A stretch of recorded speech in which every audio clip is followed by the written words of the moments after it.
तो मैं हूँ विजय लक्ष्मी, आप लोग को अपने चैनल पर स्वागत करती हूँ। एक बहुत प्यारा सा सोहर गीत सुनाने जा रही हूँ। आप लोग मेरे चैनल को लाइक करें, सब्सक्राइब करें, कमेंट करें। बहुत प्यारा सा है, बहुत दर्द भरा है, तो आइए सुनाते हैं।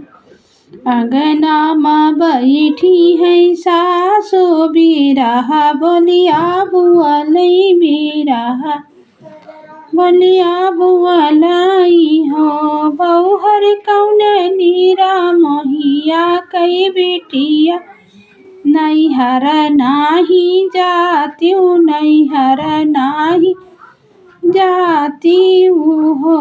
बौहर कौन नीरा मोहिया, कई बहिनी नैहर नाही जाती, नैहर नाही जाती हो।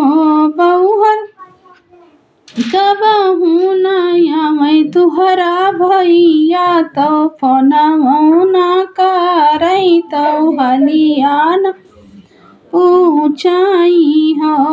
बौहर कबहू नया मैं तुहरा भई, नया मैं तुहरा बाबा, नया मैं तुहरा बाबा हो।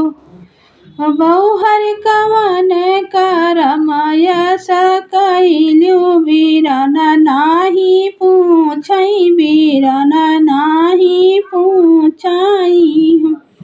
एतनी बचन सुनई बौहर, तो सिसकी करूँ मैं, कहूँ की रूँ मैं हो। सासु बिन रे मायरिया, कई नैहर भाऊजी नाही पूछ, भाऊजी नाही पूछई हो। सासु बिन रे मायरिया, कई नैहर भाऊजी नाही पूछई, भाऊजी नाही पूछई हो। मैया जो हमारी नी हुआती, आह के उठ भेटत्यूँ, आह के उठ भेटत्यूँ, नैहर हम जातीयूँ हो। सासु भौजी न दियैया कवरिया, कैसे नैहर जाई, कैसे नैहर जाई हो। सासु भौजी न पूछै का भौहलिया, कैसे नैहर जाई, कैसे नैहर जाई हो। मैया मुअरी हुआती, तो भेजती बीरन कहिया भेजती नी हो। सासु भौजी मुअरी कबहू न पूछई, बिनक माई कई नैहर, बिना माई कई नैहर हो। सासु मैया मुअरी हुआती, तो पूछती गठरिया मुअरा बंधती नी हो।